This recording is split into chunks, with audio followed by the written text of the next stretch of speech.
Assalamualaikum warahmatullahi wabarakatuh. Kembali lagi dengan saya. Kali ini saya akan memberikan soal P3K, uji kompetensi dan SKB khususnya tenaga kesehatan bidan. Beserta pembahasannya. Langsung saja yuk kita ke soal dan pembahasan.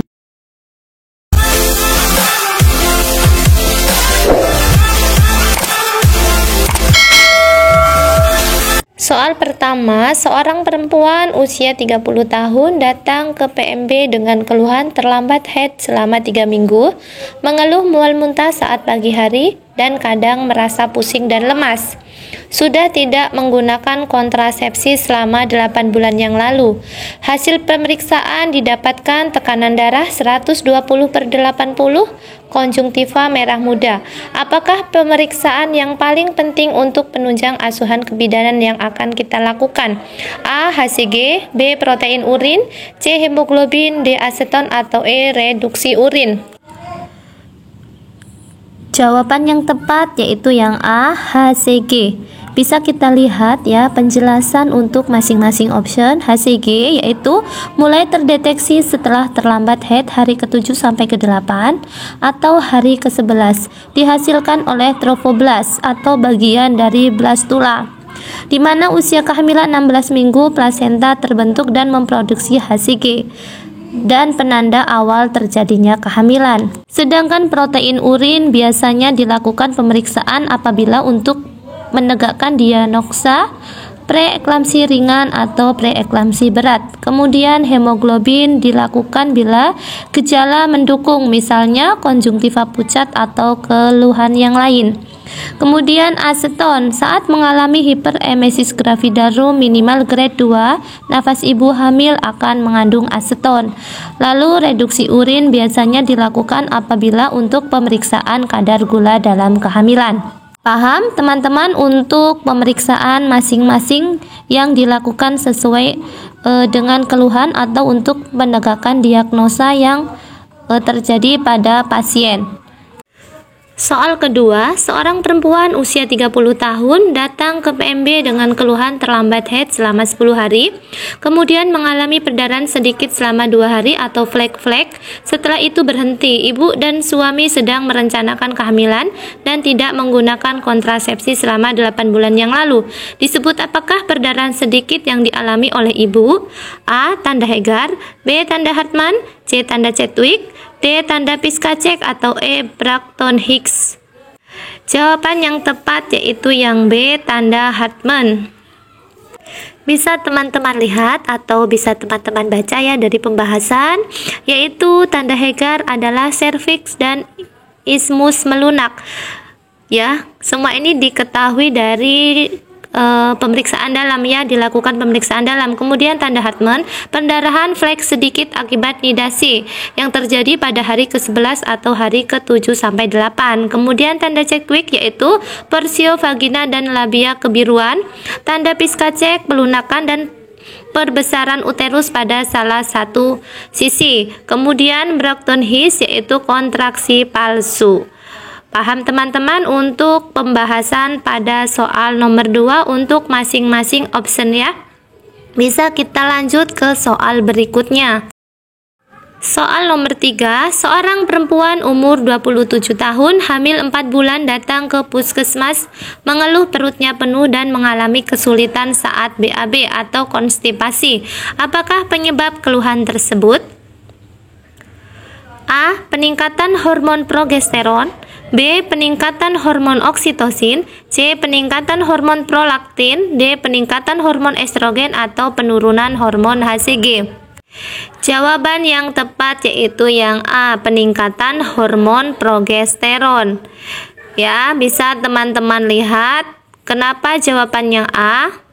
Yaitu selama kehamilan ada beberapa hormon berperan, yaitu MSH atau hormon melanosit stimulating hormone atau hiperpigmentasi kulit. Kemudian HCG berhubungan dengan mual muntah awal kehamilan. Pada mola hidatidosa, HCG ditemukan lebih tinggi. Progesteron dan estrogen bersama-sama menyebabkan penebalan endometrium sebagai terjadi implantasi. Kemudian estrogen atau vaskularisasi kongesti dan edema, gingivitis hidung tersumbat, tanda Hartmann-Chadwick dan tanda Goodwell. Progesteron yaitu mengistirahatkan otot polos yang mengakibatkan meningkatkan gastric reflux, rasa panas di perut atau konstipasi ya. Jadi jawaban yang tepat yaitu hormon progesteron. Lanjut ke soal berikutnya, nomor 4. Pada tanggal 21 Juni 2020, seorang perempuan berusia 30 tahun datang ke PMB ingin memeriksakan kehamilan kedua. Hasil anamnesa hari pertama haid terakhir adalah 1 Januari 2020. Hasil pemeriksaan didapatkan tekanan darah 110/70, nadi 82 kali per menit, suhu 36 derajat Celcius dan respirasi 20 kali per menit. Berapakah umur kehamilan pasien tersebut? Masih ingat teman-teman cara mengerjakan atau menghitung usia kehamilan ya. Di sini usia kehamilan A 24 minggu, B usia kehamilan 25 minggu, C 26 minggu, D 27 minggu, atau E 28 minggu. Jawaban yang tepat yaitu yang B 25 minggu. Ya, bisa teman-teman semua lihat cara perhitungan usia kehamilan di mana diketahui HPHT 1 Januari 2020 dan tanggal periksa 21 Juni 2020 ya. Di mana dalam perhitungan kebidanan sudah diajarkan ya dengan cara menggenggamkan tangan di mana terdapat dua lekukan, yang tinggi adalah untuk 31 hari, sedangkan yang rendah untuk 30 hari ya. Contohnya saja Januari 31 hari, Februari 28 hari, Maret 31 hari, April 30 hari, dan seterusnya. Di sini terkecuali ya untuk Februari hanya 28 hari ya. Kemudian dilihat yang ditanya menghitung umur kehamilan dari HPHT. Januari sama dengan 4 minggu plus 3 hari, Februari 4 plus 1 hari atau 28 hari, Maret 4 plus 3 atau 31 hari, April 4 plus 2 atau 30 hari, Maret 4 plus 3 atau 31 hari. Lalu tanggal pemeriksaan 2 Juni sama dengan 3 minggu. Ya, di sini mendapatkan hasilnya adalah 15 hari atau 2 minggu plus 1. Kemudian ditambah 23 minggu. Jadinya 25 minggu. Lanjut ke soal berikutnya. Soal nomor 5, seorang perempuan usia 31 tahun datang ke PMB dengan keluhan tidak haid selama 3 bulan, mengeluh mual muntah saat pagi hari. Hasil anamnesa anak pertama usia 5 tahun, tidak sedang menggunakan KB apapun. Pemeriksaan tekanan darah 110/80, nadi 80 kali per menit, suhu 36 derajat Celcius, Balotman positif dan PP tes positif. Berapakah TFU untuk kasus di atas? A. Sepusat, B. 3 jari di bawah pusat, C. 2-3 jari atas simfisis, D. pertengahan simfisis pusat, atau E. 3 jari di atas pusat.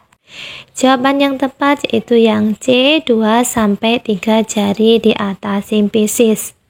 Bisa teman-teman lihat ya, di sini pembahasannya adalah diketahui A minor 3 bulan, PP tes positif, ditanya TFU dari usia kehamilan.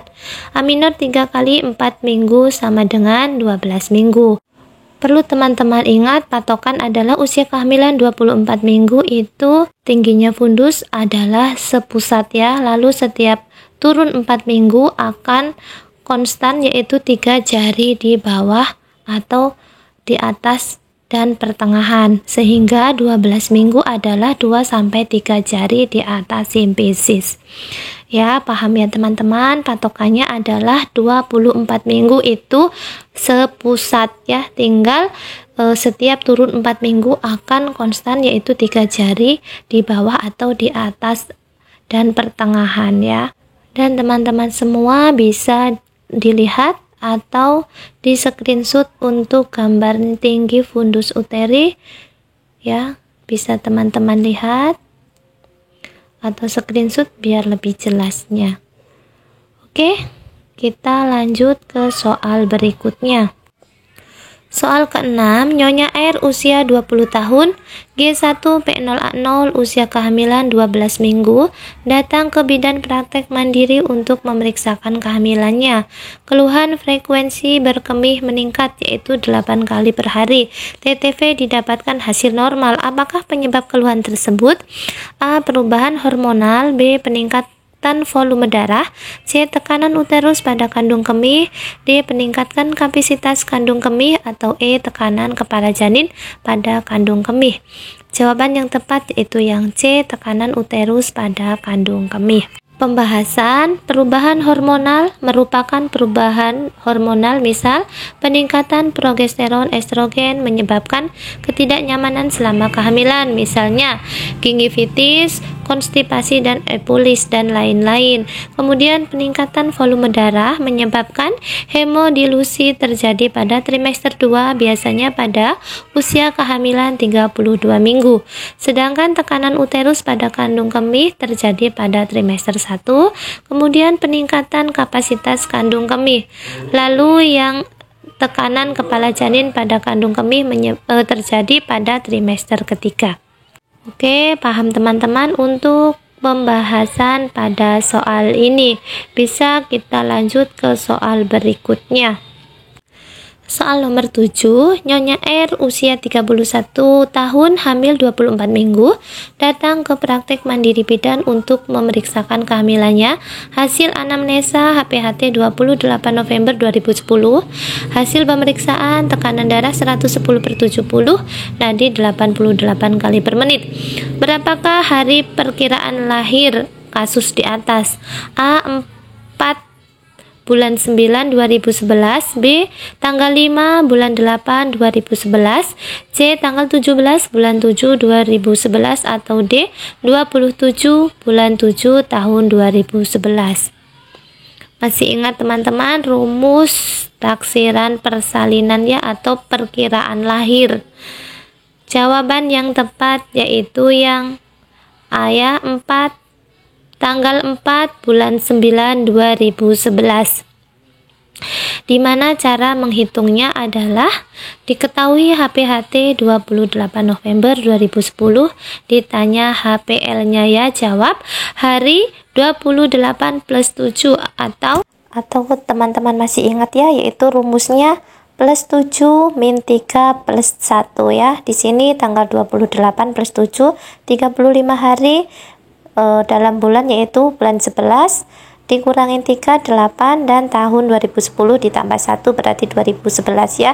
Jadi hasilnya adalah hari 35 hari bulan 8 dan tahun 2011, di mana bulan Agustus itu hanya terdapat 31 hari sehingga dibulatkan ke bulan September. Nomor 8, Nyonya R usia 31 tahun, hamil 24 minggu, datang ke praktek mandiri bidan untuk memeriksakan kehamilan. Hasil pemeriksaan HPHT 28 November 2010, hasil pemeriksaan tekanan darah 110/70, nadi 88 kali per menit.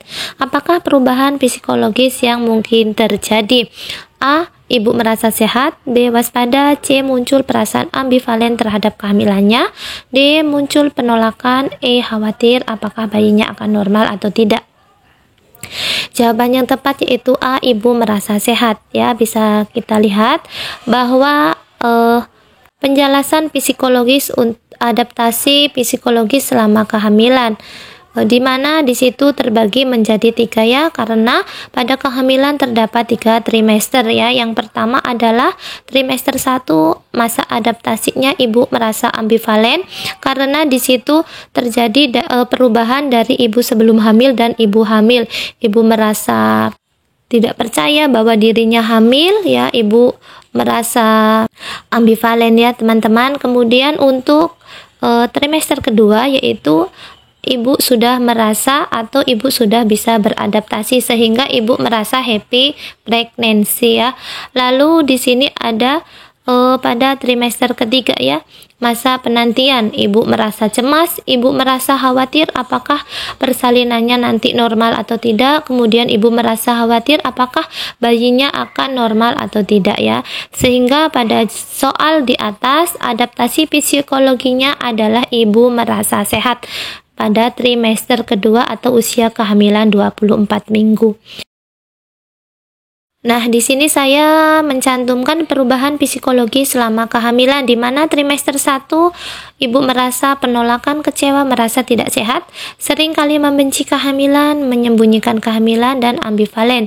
Sedangkan pada trimester 2 ibu merasa sehat, menerima kehamilan, berpikir positif, merasakan kehadiran janin sebagai seseorang luar dari dirinya sendiri.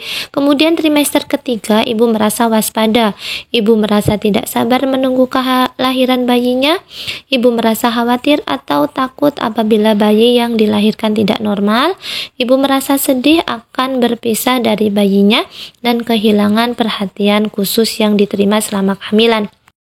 Lanjutnya nomor 9, Nyonya N usia 31 tahun, hamil 26 minggu, datang ke PMB, mengeluh pada wajah timbul flek-flek hitam, terutama bagian dahi dan hidung. Hasil pemeriksaan darah didapatkan tekanan darah 120/80, nadi 80 kali per menit, dan suhu 36 derajat Celcius. Apakah faktor yang menyebabkan keluhan tersebut? A. Meningkatnya hormon progesteron, B. Meningkatnya hormon prolaktin, C. Meningkatnya hormon FSH, D. Meningkatnya hormon FSH, atau E. Meningkatnya hormon LH. Kira-kira mana jawabannya?